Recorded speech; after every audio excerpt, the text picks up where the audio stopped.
I got home a day earlier than planned. The Santiago case wrapped faster than expected. The client system vulnerability had been simpler to resolve than we'd thought, a misconfigured permissions layer.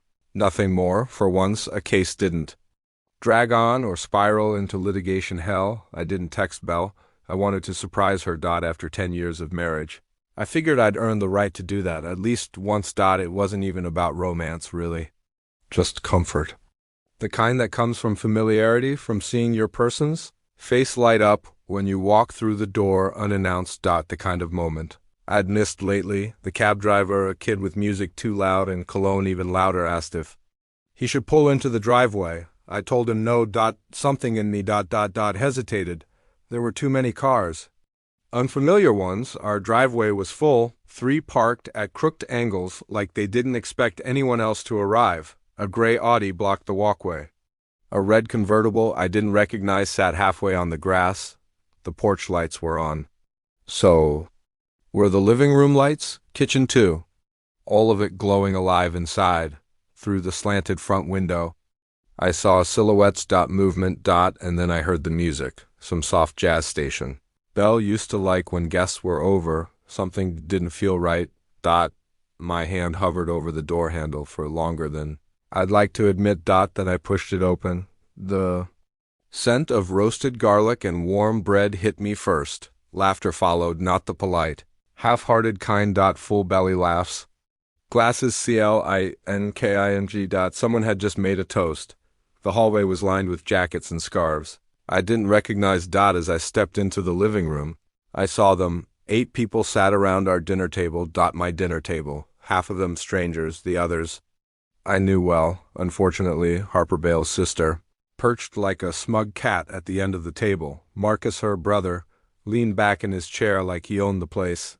And in the center, standing with a glass of wine raised high, was Belle. She froze when she saw me, mid-toast, her mouth open just slightly. A flicker of annoyance, not surprise, passed through her eyes. That told me everything. Then she recovered. "This," she said with a shallow laugh, gesturing toward me like I was a punchline, "is the unfortunate mistake I made in college?" Laughter again. Harper didn't miss a beat. "Told you he'd show up uninvited," she said, without even glancing in my direction. Uninvited. The word echoed in my skull like a dropped plate. I didn't move. I didn't speak. I just stood there, my coat still on, the sound of my own heartbeat louder than the music. Marcus pushed his chair back with a screech, walked over, wine in hand, like he was about to offer advice instead of venom. "The papers are already filed," he said under his breath. "Why embarrass yourself further?" My eyes locked onto his. I wanted to ask questions. What papers? Why now? How long? But something in me shut down. My pulse slowed. My breathing calmed. It wasn't clarity exactly. It was emptiness. Nodded once. "Enjoy your evening," I said quietly. Bale's eyes didn't soften. She didn't call out after me. She just looked away, raising her glass again like nothing had happened, like I wasn't standing there. Like I hadn't built the life she was now entertaining strangers inside. I turned and walked upstairs. Each step felt louder than the last. The laughter continued below. Like I'd never entered the house at all. In our bedroom, I saw that she'd moved the framed photo of us from the dresser. It now sat face down on the floor, beside a pile of her sisters' handbags, a symbolic discard, a casual rejection. I opened the closet and pulled down my overnight bag. I didn't take much, just the essentials: laptop, charger, 3 shirts, 2 pairs of slacks, my shaving kit, the kind of packing you do when you know you won't be gone long, but deep down you already understand you're never coming back. I glanced once at the bed, our bed. The one we picked out together. It had fresh sheets. Not the ones I liked. These were silk, hers. Downstairs the music played on. Someone started a new story. Another laugh. My footsteps were silent now. I slipped out through the garage door, avoiding the front hallway. I didn't want to see them again. I didn't want them to see me walking out with a bag. I didn't want them to win that last image. I called a rideshare from the curb. The night was cool. The sky clear. Too calm for what had just shattered. The driver was silent. I appreciated that. As we pulled Away from the house, I looked back. Just once, through the curtains, I caught a glimpse of Belle standing at the sink. She didn't look sad. She didn't look guilty, she just looked done, like she'd finished a performance. Closed the curtain. I turned away before the anger could bubble. Up, at the hotel, the air smelled like lemon and expensive silence. The doorman nodded at me. I didn't respond, my mind was racing, but my face stayed calm, practice, years of it. Crisis management was part of my job, controlling reactions, but this wasn't a server crash. This wasn't a firewall breach, this was my life, uninvited, unwelcome, unrecognizable. The neighborhood reimagined. With glass towers and underground parking, then came the zoning request forms, emails with subject lines like Ramsey approved, and timelines marked with construction milestones. One email caught my eye.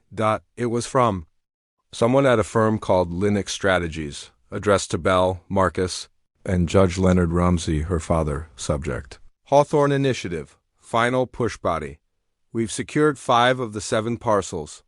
The remaining 2 have liens, but are vulnerable once public pressure clears the obstacles, we can proceed. JL says Phase 2 needs a distraction to accelerate sign-off. Attached was a map, a real one. Not a render. It showed an actual community, Hawthorne Ridge, I knew. Modest bungalows, corner stores, families, who'd lived there for decades. Working class. Proud. The same neighborhood my firm had quietly helped protect months ago, after a string of cyber attacks targeted a local nonprofit fighting for the land rights of its residents. Dr. Noel Kessler. That's how I'd gotten involved. She'd called me in a panic. Their files had been corrupted, emails vanished, donor databases wiped. I'd offered to assist, free of charge. And we'd recovered most of it. I thought I was just helping a good cause. I didn't realize I was stepping into a demolition zone. We're trying to clear. The realization hit hard. Those cyber attacks, not random. Not foreign. They came from inside. Internal sabotage. And the names in the Hawthorne folder made it clear. Bale's family was behind it. My wife. My in-laws. People I'd eaten Sunday dinner with. Toasted birthdays. Beside, hugged at holidays. They were trying to flatten an entire neighborhood under the pretense of urban renewal, and I stupidly, unknowingly had gotten in the way, helping the people they wanted out. That's what the message to JL meant. He'll be too busy defending himself to touch any of it. I was never just a marriage they wanted to end. I was an obstacle they needed removed. I kept digging. The PDF files included legal drafts that would clear environmental reviews despite the presence of lead pipes and mold infestations. There were forged inspection reports, signatures from contractors,